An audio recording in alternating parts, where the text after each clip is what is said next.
The plane uncle is gonna ride with some lady looks like it's gonna catch fire. He really shouldn't get on that plane. The sudden exclamation from little Emily caught both husband and wife off guard, prompting a surprised huh from both. Especially me, I was doubly shocked. A plane ride with another woman? I thought he was just going on a business trip. Why does he need to ride with a woman? The reason quickly became clear. Unforgivable. To think he'd betray me and plan a romantic getaway. Ignoring the advice of better not get on that plane, John, my husband, went off to the airport anyway. So I decided to start my own revenge drama. My name is Susan Harris, a housewife in my 30s. I live with John, my husband. We're both working, so the house is often empty. We tend to spend our weekends just chilling at home, but recently, John has been acting a bit strange. He's been coming home much later than before. Even on weekends, he often leaves the house claiming he has work. The number of times he's gone on business trips, leaving the house empty for days, has increased. I'd be lying if I said I didn't find John's behavior suspicious. But I haven't found any definitive proof. Besides, I was scared to stir the pot by pointing out John's behavior. So, today, like every other day, I turn a blind eye to John's selfish actions and somehow we keep our marriage going. Then, one day, a little visitor came to our house. It was Emily, my brother and his wife's daughter. To me, she's my niece. My brother and his wife live close by, and we often dine together and go shopping, interacting in various ways. I've watched over Emily since she was a baby, and I often visit my brother's house to play with her, so Emily has grown quite fond of me. On a day when my brother and his wife absolutely couldn't, I, having the day off, agreed to have Emily over and look after her for the day. Auntie, let's play. Emily wants to play with dolls, she said with a smile as bright as a blooming flower as soon as she saw me, begging to play. I was completely smitten with Emily. Okay, please take good care of her today, my brother said. Count on me. I'll call if anything comes up. When I said that, my brother smiled as if relieved. Then I brought Emily home, and we spent a fulfilling day playing with dolls and baking cookies with the ingredients I had prepared. In the midst of this, I heard the door open. Keep it down, will ya? It's my day off and you woke me up, grumbled John as he came out of his room. He didn't seem to notice Emily was there and glared at me before letting out a big sigh. Generally, if you know your husband is resting at home, wouldn't you try to keep it down and let him rest peacefully? Can't you even be considerate of such trivial things? You're really failing as a wife, he snapped. I'm sorry for the noise. But I did tell you beforehand that Emily was coming over today, didn't I? I even mentioned it might get a bit loud. Don't give me that excuse, John shouted back when I tried to reason with him. Surprised by his loud voice, I realized Emily, who was baking with me, looked like she was about to cry, so I quickly focused on getting John out of there. Even as John hurled terrible words at me, all I could say was I'm sorry. I didn't want to provoke John any further and scare Emily. Eventually, John seemed satisfied and said, I'm gonna wash my face, disappearing into the washroom. Relieved, I turned to Emily and apologized, and she bravely shook her head, saying, It's okay. Uncle looks like he's gonna fall, Emily suddenly said after John went to the washroom. Again? I asked, and she nodded. Emily has always said strange things. Almost like she can see into the future, especially about people she's close to or sees often. At first, I thought it was just a child's play, and responded casually with Is that so? However, after experiencing several instances where things happened exactly as Emily had said, I came to accept that this child must indeed be seeing something extraordinary. So, without doubting her words, I just nodded and carried on, and a few minutes later, I heard a loud noise from the washroom, followed by John's angry voice, Ouch. Once again, it happened just as Emily said it would.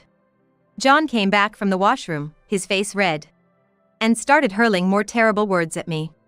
You could have at least cleaned the bathroom properly. Because of you, I slipped and fell. Even though I knew I wasn't the type to neglect cleaning and that the bathroom was always spotless. John's claim was clearly due to his own carelessness, and it was unbearable how he was pinning it on me. I always keep it clean. Don't blame me for your own carelessness, okay? Don't talk back to me. It's your fault, so apologize properly. His words were so unreasonable that I was utterly astounded. Despite it all being his own doing, He was pushing the blame on me, making me apologize, just to vent his frustrations. I sighed at John, who was like a small child unable to even control his own emotions. At the beginning of our marriage, John wasn't this selfish. He was, rather, a person who seemed to care about others. But as time went by, John began to show his true colors. He really didn't seem to care about anyone else at all. Just 1 month into our marriage, I found myself living as John's maid. I basically couldn't talk back to John, and even if I was made to do something I didn't want to, I couldn't complain. That was the rule imposed on me. If asked whether I wasn't angry about it, honestly, I doubt I could nod in agreement. However, I dreaded making waves in our marriage and complicating our life together even more. About a week had passed since the day Emily came to our house, when news of John's next business trip came in.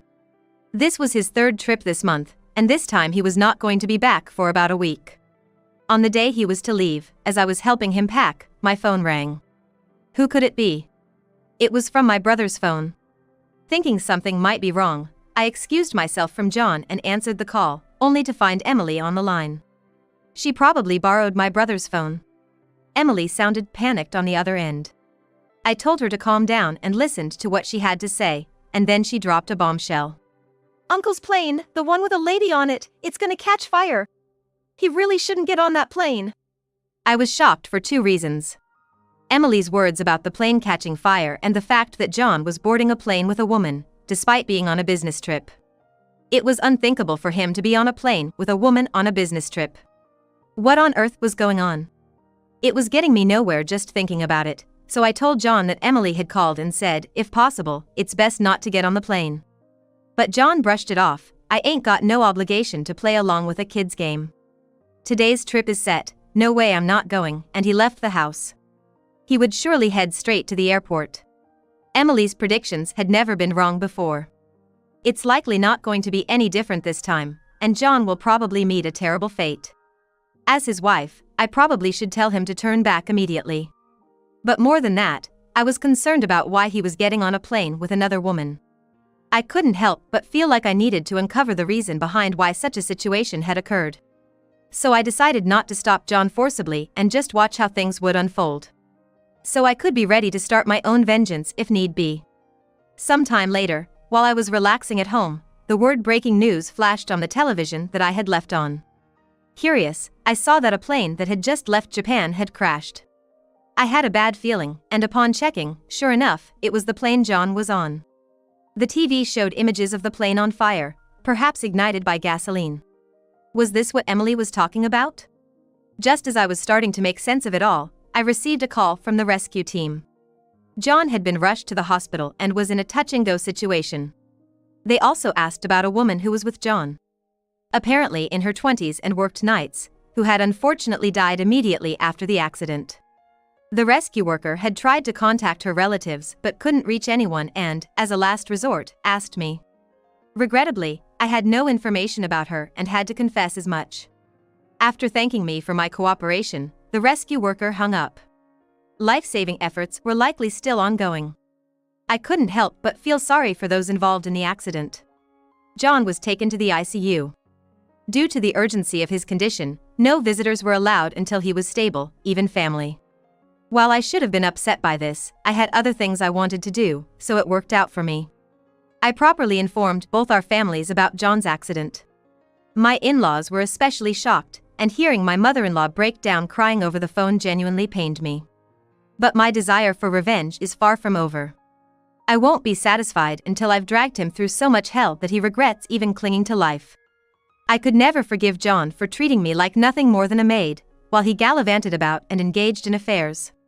A few days later, I got a call from the hospital. Apparently, John had regained consciousness. His condition was gradually improving, and soon he was moved to a general ward, so I steeled myself to visit him. When I mentioned John's name at the hospital, the nurse looked at me with pity and said, "Ah, the one from that accident. I've been frequently checking the news, and it seems that the crash was one of the worst in history, with many lives lost." Among them, I sensed an extraordinary will to live in John, who had miraculously survived. Led by the nurse to his room, I found John asleep, connected to many 4 drips. The nurse told me that he was working hard at physical therapy every day, and after it ends, he'd sleep like a log. Since John's doctor was free at the moment, we decided to talk while John was asleep, and I got a detailed explanation about his condition. The doctor said that John suffered severe burns all over his body in the accident, and the impact of the crash also damaged his spine, causing him to lose sensation in his lower body. No matter what treatments are tried, the sensation in his lower body will likely never return. He can no longer walk or even stand, let alone go to the bathroom by himself. Of course, from now on, he'll be forced to live in a wheelchair, and he's currently undergoing rehab to learn how to manage daily life on his own. When John learned that he would never regain sensation in his lower body, he looked utterly hopeless about the future ahead. I had never seen John seriously commit to anything, whether it was his work, relationships, or with me.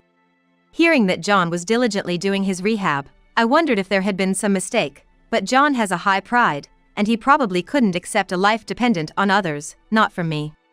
From now on, he's going to have to live with disabilities, and no matter how hard he tries, he won't have any choice but to rely on others. Yet, despite understanding that, he stubbornly refuses to depend on me, which almost made me smirk. The doctor provided me with materials on how to renovate the house for wheelchair access or move to a barrier-free home, and how to better deal with John's disabilities in the future. The more I read the materials, the more I realized the gravity of John's condition, and I suddenly felt a bit sorry for him. But this predicament is the result of his own doing. If only he had listened to Emily's words and cancelled but a fair trip, all of this could have been avoided. It wasn't even work-related, he should have prioritized his own life. That would have probably saved the life of his affair partner as well. Due to John's poor judgment, one life was lost, and now he has to live bearing a heavy burden. I've truly realized how important it is to trust and accept others' words. I've always trusted Emily and her advice, and I'm so glad I did. I'm thinking of sending Emily a thank you message later when John groaned and woke up. Susan? Is that you, Susan? You came? Seeing me, John looked relieved and continued to speak. I've been lonely since you haven't visited for a while. Thanks for coming. I can't offer you anything, but make yourself at home. This was a completely different attitude from the John who used to belittle me and treat me like a maid. I wondered if the accident caused him to lose his memory, but the next words out of his mouth brought me back to reality. Did the doc fill you in? My lower half, it's not gonna move anymore. This hospital life, it's like being in hell. I hate the idea of having a stranger take care of my personal needs. I'd prefer you 100 times over. I just want to be discharged and go home. John's pride was evident, he couldn't stand being cared for by the nurses. Even though the nurses were just doing their job for him, I thought it incredibly ignorant to speak like that. And John continued with his selfish remarks. I know I've become like this, but being with you makes me want to keep on living. So let's continue to support each other as husband and wife, okay? Continue to support each other? If my memory serves me right, we've never supported each other as a couple. Not even once. John always left the household to me and went out to play. I turned a blind eye because he was tired from work, but if he's been cheating, that's a whole different story. Cheating is outright betrayal. The more I talk to John, the angrier I get.